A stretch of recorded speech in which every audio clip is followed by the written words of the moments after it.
Jake was driving home late one night, the road stretching endlessly before him. He had just finished a long shift at the factory and was looking forward to a hot shower and a good night's sleep. The highway was deserted, save for the occasional car that whizzed past, its headlights briefly illuminating the lonely stretch of asphalt. As he rounded a bend, he saw a figure standing by the side of the road, thumb outstretched. Against his better judgment, he slowed down and pulled over. The hitchhiker was a young woman, her clothes soaked from the rain that had just begun to pour. "Need a ride?" Jake called out, leaning over to unlock the passenger door. "Thank you so much," she said, climbing in. She was shivering, her hair plastered to her face. "I'm heading to Blackwood. Is that on your way?" Jake nodded. "Yeah, I can take you there. It's not too far off my route." As they drove, the woman introduced herself as Lily. She was friendly and grateful, chatting about how she had been visiting friends and missed the last bus home. Jake found himself relaxing, enjoying the company on what was usually a lonely drive. But as they drove deeper into the night, Lily began to change. She grew quieter, her eyes darting nervously to the back seat and out the windows. Her fingers fidgeted with the hem of her jacket, and her breathing became shallow and rapid. "Are you okay?" Jake asked, glancing over at her. Lily didn't respond immediately. When she did, her voice was barely a whisper. "We need to leave. Now," Jake frowned. "Leave? We're already on our way." "What do you mean?" "Something's out there," she said, her eyes wide with fear. "I've seen it before. It's coming for us. We need to leave." Jake chuckled nervously, trying to ease the tension. "I think you're just tired. There's nothing out here but trees and road." Lily grabbed his arm, her grip surprisingly strong. "No, you don't understand. It's real. I've seen it." Jake pulled his arm away, irritated now. "Look, I don't know what you think you saw, but there's nothing here. Just calm down, okay?" But Lily wouldn't be calmed. She pressed herself against the door, eyes fixed on the rearview mirror. "Please, just trust me. We need to leave this place." Jake shook his head, dismissing her fears. "You're safe. I promise." Suddenly, the car's radio, which had been playing soft rock, cut to static. The headlights flickered and the engine sputtered. Jake's heart skipped a beat as he fought to keep the car under control. "What the hell?"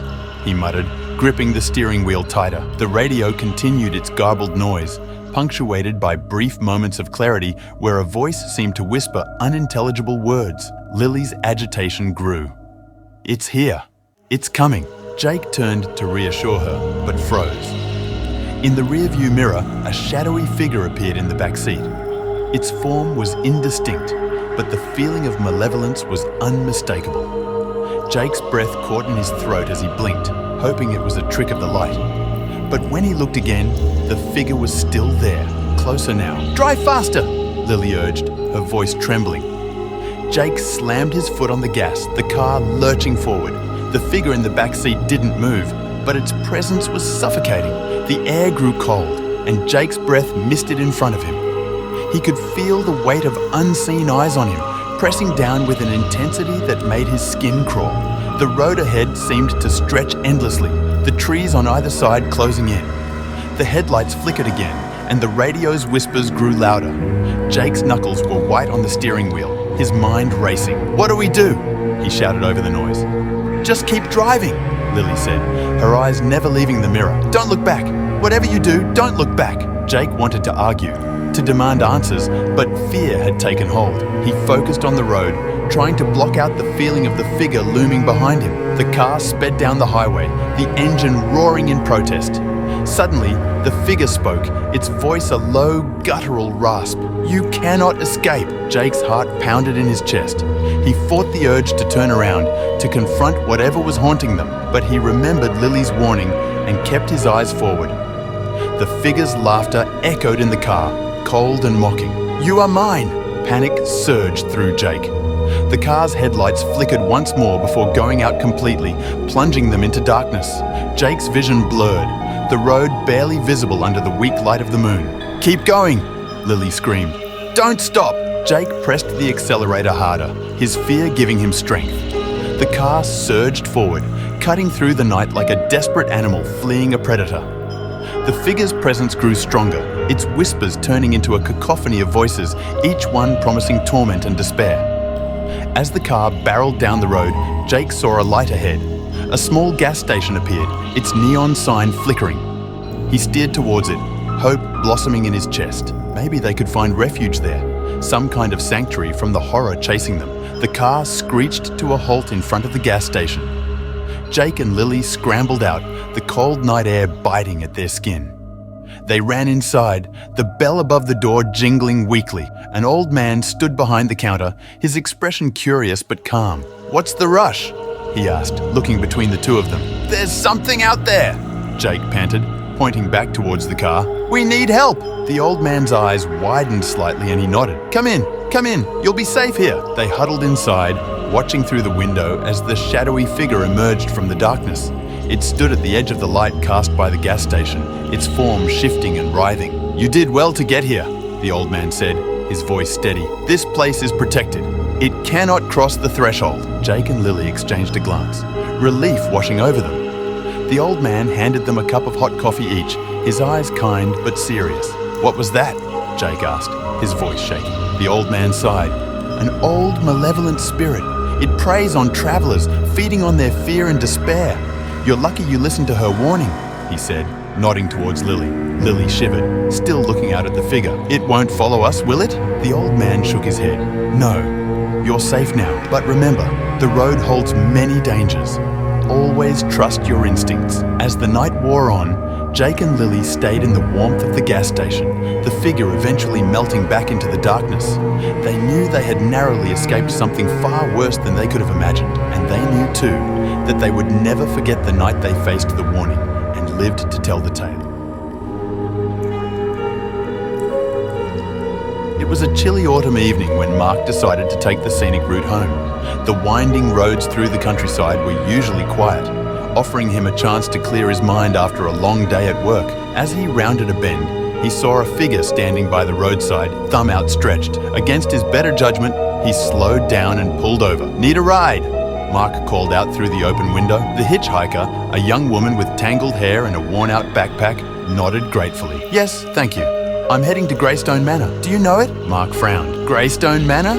Yeah, I think I know the place. It's a bit off the main road." The woman climbed into the passenger seat, her eyes darting nervously around. "I appreciate it. It's been a long walk." As they drove, the woman introduced herself as Emily. She seemed friendly enough, though a bit on edge. She gave Mark precise directions, guiding him through a series of narrow, twisting roads that grew increasingly desolate. The trees loomed over them, their branches like skeletal fingers against the darkening sky. "So, what takes you to Greystone Manor?" Mark asked, trying to make conversation. Emily hesitated. It's where I grew up. I just needed to see it again." Mark nodded, sensing her reluctance to delve into details. They drove in silence for a while, the only sound the steady hum of the engine and the crunch of leaves under the tires. As they neared their destination, Emily grew visibly anxious. She kept glancing at the darkening sky and the thickening forest, her fingers tapping nervously on her knee. "It's just up ahead," she whispered, her voice trembling.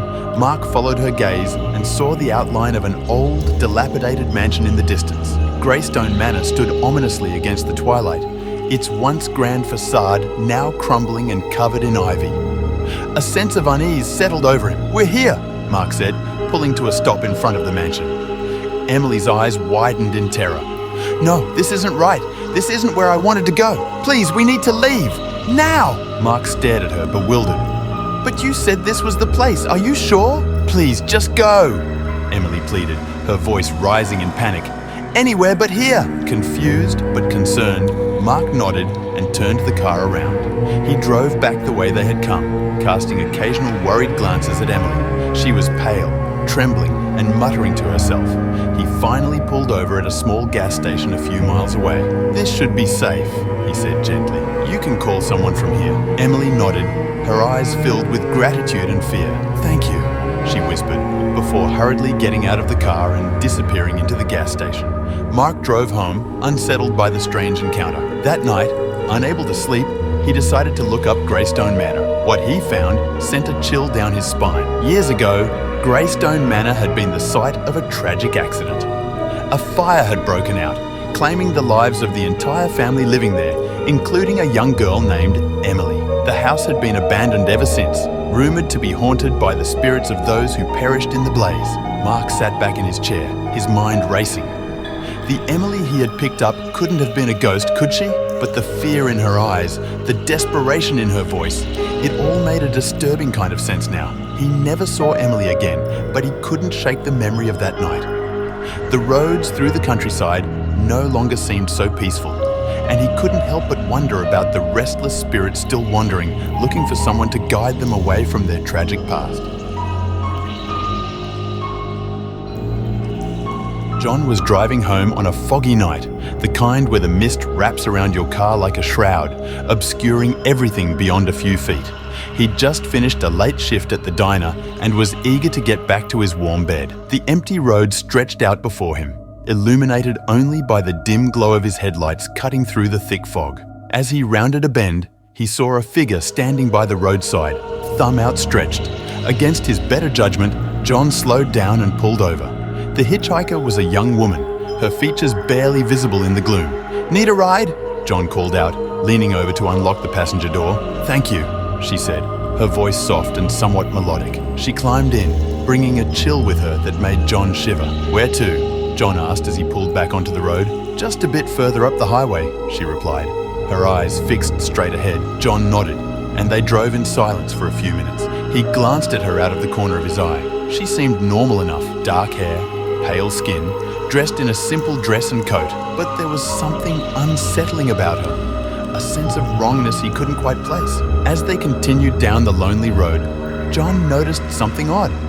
The hitchhiker's skin seemed to grow paler, almost translucent under the passing streetlights. He shook his head, thinking it must be a trick of the light or his tired eyes playing tricks on him. But then, her eyes began to change. They darkened, the irises expanding until they were almost black, like twin voids. John gripped the steering wheel tighter, his pulse quickening.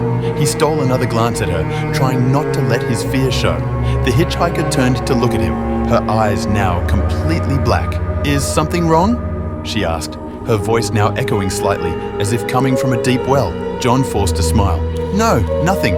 Just tired, I guess." The fog outside seemed to press in closer, and the air inside the car grew colder. John's breath misted in front of him. He glanced at her again and saw that her features were beginning to blur, like a painting smeared by an unseen hand. Her once defined face now looked like a vague, shifting mask. Panic started to set in. "Are you sure we're going the right way?" he asked, trying to keep his voice steady. "Yes," she said, though her voice now sounded distorted, as if several people were speaking at once. "Just a bit further." John's heart pounded in his chest. He could feel her presence growing more oppressive, the air thickening with an unnatural weight. He had to get her out of his car. Now. He pulled over abruptly, the tires skidding on the wet pavement. "I think this is as far as I can take you," he said, his voice trembling. The hitchhiker turned to him, her face now a horrifying blur of shifting features, eyes like black holes. "Thank you for the ride," she said, her voice echoing eerily. John watched in terror as she opened the door and stepped out, disappearing into the fog almost immediately. He slammed the door shut and sped off, his hands shaking on the steering wheel. He didn't stop driving until he reached his house. Once inside, he locked all the doors and windows, his mind racing with what he had just experienced. He couldn't explain it, but he knew one thing for certain. That hitchhiker was not human. That night, he couldn't sleep. The memory of her shifting, darkening eyes haunted him, and in the silence of his room, he could still hear her voice, echoing in his mind, thanking him for the ride.